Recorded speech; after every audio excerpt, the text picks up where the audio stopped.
Ես ներկայացնում եմ Նոյ կոնյակի գործարանը,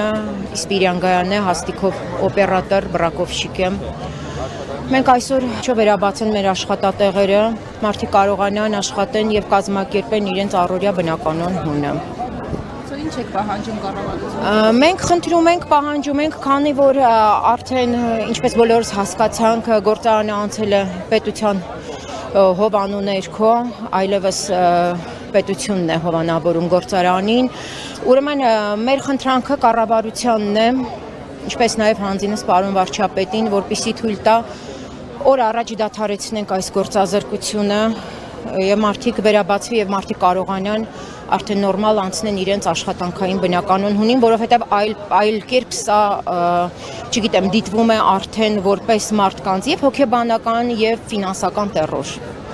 Մարդիկ ինչպես տեսնում եք, օրհասական վիճակ է, բոլորը այստեղ հավաքվել են, ըստ էության այսօր մենք պետք է աշխատավարձ ստանանք արդեն։ Մարդիկ անհույս, հուսալքված, որովհետև կոնկրետ ոչինչ մեզ չեն ասել, մենք դեռ չգիտենք մեր հետագան ինչ է լինելու, բայց լիահույս ենք, որ ականջալուր կլինի իշխանությունը մեր այս խնդրանքներին, այսքան մարդու հորդոր խնդրանքներին եւ անտարբերության չի մատնի եւ որ առաջ կբացվի, որպեսզի մենք կարողանանք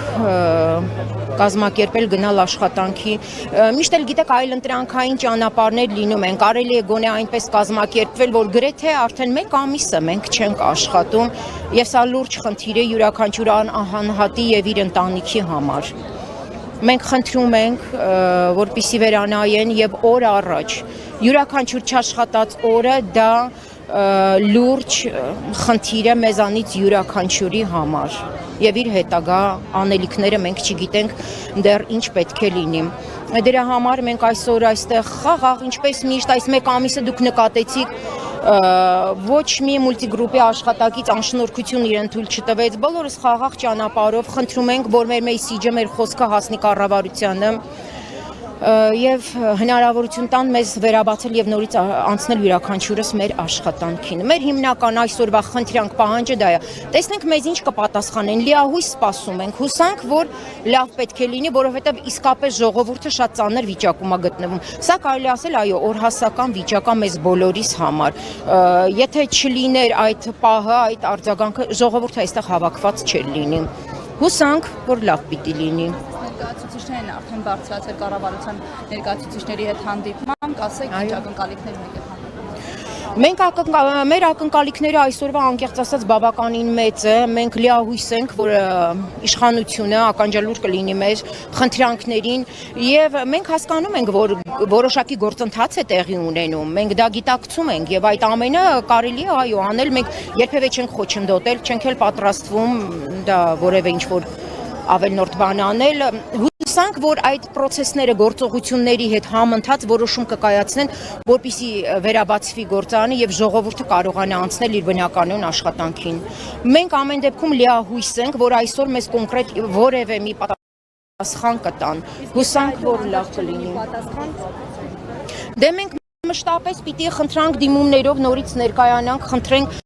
այնքան ժամանակ ես չեմ կարծում, որ արդեն այս կարգի անտարբերություն ցույց կտա իշխանությունը ժողովրդի հանդեպ։ Արդեն 1 ամիս է մենք այս անորոշության մեջ ենք, բայց քանի որ արդեն ինչպես բոլորս հասկացանք եւ տեսանք, սա պետական ստրուկտուրա է դարձել գործարանը, մենք հույս ունենք, որ պետությունը շահագրգռված կլինի, որպեսզի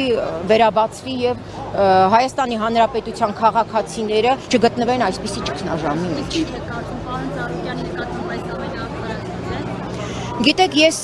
բազմաթիվ անգամներ ասել եւ հիմա էլ կասեմ, ես քաղաքական մեկնաբանություններ չեմ տա, արդարացին եւ արդարացին ես թողել եմ յուրաքանչյուր մարդու խղճին,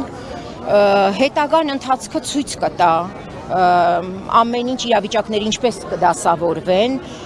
Ես չեմ ուզում որևէ ավելնորդ բան ասել, երկար տարիներ աշխատել ենք պարոն Ծառուկյանի հետ միասին, մենք խնդիր չենք ունեցել տվյալ անձնավորության հետ, գոհ ենք եղել, շնորհակալ ենք եղել։ Դե հիմա մենք աշխատողներով այլևս ոչինչ չենք կարող անել, ցավոք սրտի, անցել է պետական հովանու ներքո, հուսանք, որ հիմա պետությունը իր հայրենակիցների մասին հոգ կտանի, իսկ ինչ ասեմ պարոն Ծառուկյանին էլ մենք մաղթում ենք առողջություն, ամուր կամք եւ հուսանք, որ հետաքննությունը անաչառ արդար կանցնի եւ ամեն բան իր տեղում կմտնի։